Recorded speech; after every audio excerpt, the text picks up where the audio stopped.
Soul Garden. Are you tired of being codependent? Have you ever wondered why you're always cheating? Why do you have to always mother everyone you date? I understand. The biggest problem usually is people choose the wrong person. Are you ready to find out the truth? Yes. In just one video, you'll understand what you're looking for in love and what you offer. You send us your date of birth, we send you a custom video that's all about you. We call it Secrets of Birthdays, the Love and Lust Report. Find out your birthday secrets today, available online at secretsofbirthdays.com.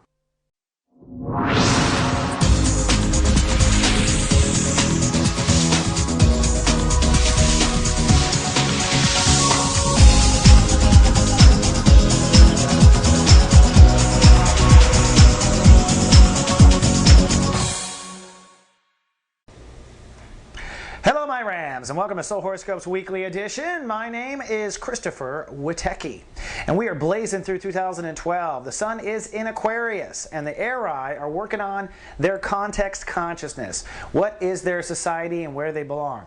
But before we dive into you, I got a couple announcements. One, with Valentine's Day right around the corner, we thought we'd throw a special. Secretsofbirthdays.com. Buy yourself a love report, and you can get a love interest for free.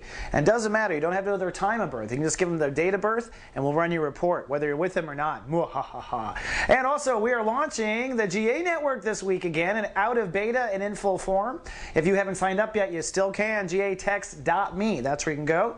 We'll be sending with text, and I'll be talking about with text through the horoscope. But this is my ability to personally advise all my clients and viewers out there. It's a way of I can watch over you through GA.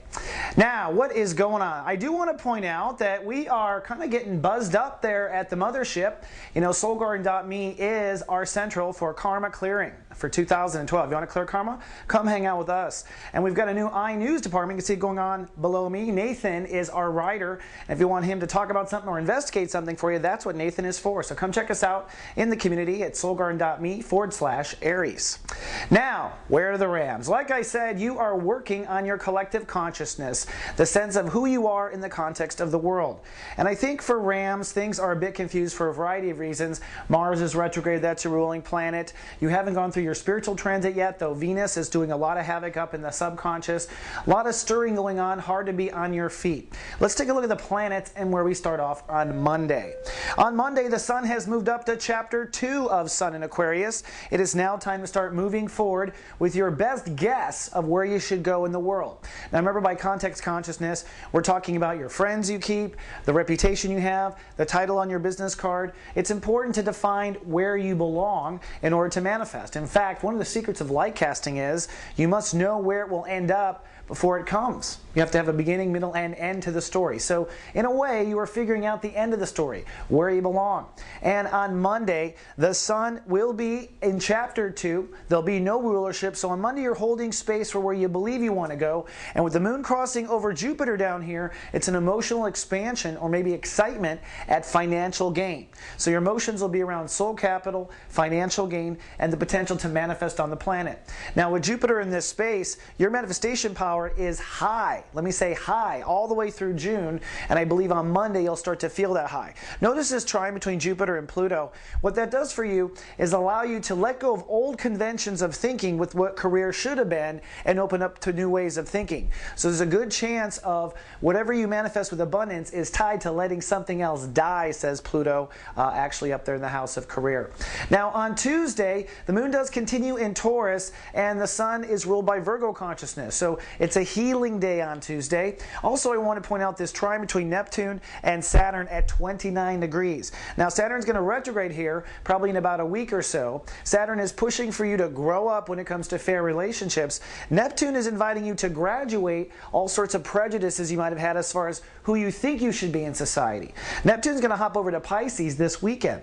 So this actual line here is a real kind of a fault line as to what's going on in the Aries' life. In one sense, you're wanting to step into a whole new you in the world. In the other, it probably means with Saturn and Libra that you're going to have to step out of an old you in relationships. In other words, marriage and partnerships might be holding you back from your goal in the world, and you'll want to pay attention to that because it is a possibility. On Wednesday, things start to heat up a bit. Jupiter rules the day. Things are definitely expanding. The moon is still in Taurus for yet another day, but it does bridge into Gemini. We have a two-part day. Those of you who are watched over by me in the Guardian Agency, I'll text you right when the moon shifts. You can really feel that shift from one emotion to another. Once the moon moves into Gemini, emotions will be focused on intellect, communication. So Wednesday is a good day to get things off your chest. It's also a good day to explore new because Jupiter will be ruling the day. So explore new opportunities with friends, explore new opportunities with neighborhoods, explore new opportunities with business cards and titles. You want to explore the possibilities of new contexts and remain open. Also, remain open to letting go of old relationship patterns, said Saturn. And the other thing I want to point out too is this Venus-Mars opposition comes to a head on Wednesday. And I think this opposition is going to be the biggest spiritual influence of the day because, for one, Mars is your ruling planet and it's retrograde. Mars retrograde says you're going to be rethinking what lifestyle should have been.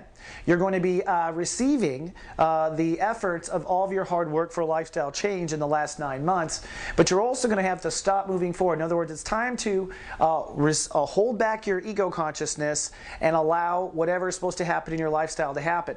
At the same time, Venus is saying time to receive and open up to higher spiritual. So the way I look at this is, this fault line is saying to Aries is, it is time to stop acting on the planet, open up to your higher self, receive guidance from your higher self, and allow your higher self to drive while Mars is in retrograde.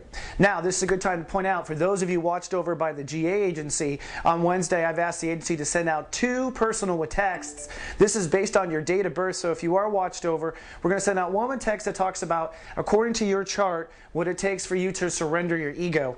And then we're going to send you another text that says, according to your chart, what it takes for you to surrender and receive. So you would apply that to God consciousness and surrendering ego in the moment, and have a little more definition of who you are if you're watched over. On Thursday, things kind of get into a little bit of a firestorm. Uranus rules the day. There will be breakdown, likely some sort of breakdown in a social structure or a context that you thought was going to be okay.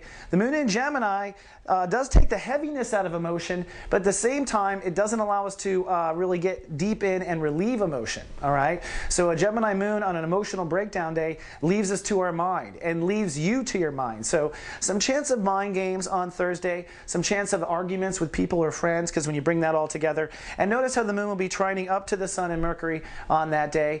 So emotions will be working ping-ponging back and forth. Good setup for an argument in classic astrology. Now on Friday, things start to shift. Thursday was a biatch. Friday is good. One is because of this soul pyramid we got going on. This is a temporary soul pyramid linking emotions to your intuition up here with Neptune and over to that relationship issue.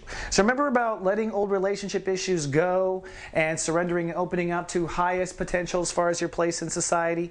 Well, that theme comes to a head on Friday when the moon enters into Gemini and you suddenly emotionally get it. So if you're cloudy all week, Friday might be the day where it all just becomes clear for you. The sun will also be ruled by Mercury that day, so it's a day of processing anyways. It's a day of breakthrough, and Mercury itself is at 11 degrees, which is a healing degree if you don't know. So to put it all together, this is probably on Friday a day of healing from mind games or intellectual holdup that you have between relationships and your place in society, and that will free you up for manifesting your place in society. Now I have an exciting announcement about Friday. We're going to change things around here at Soul Garden. We want to get active again on the site, so we are launching a new show called SG Live. Now, we beta tested this last year in the old studio. This is a webcam radio show. What's that? I don't know. Come find out. We're figuring it out as we do it ourselves. And we're going to be live, so we have guests, and we take phone calls, and we talk to viewers, and we review stuff, and it's just a lot of fun. And I get to just talk, and it's not full television. So if you want to come on in, it's at soulgarden.me/live. It starts at 11 a.m. on the Pacific, and that is 2 p.m. on the East Coast. So come hang out with us and pate. It'll be fun. Now, Now, on Saturday, things actually are pretty calm for the weekend. Saturday and Sunday is going to be a cloudy and psychic day.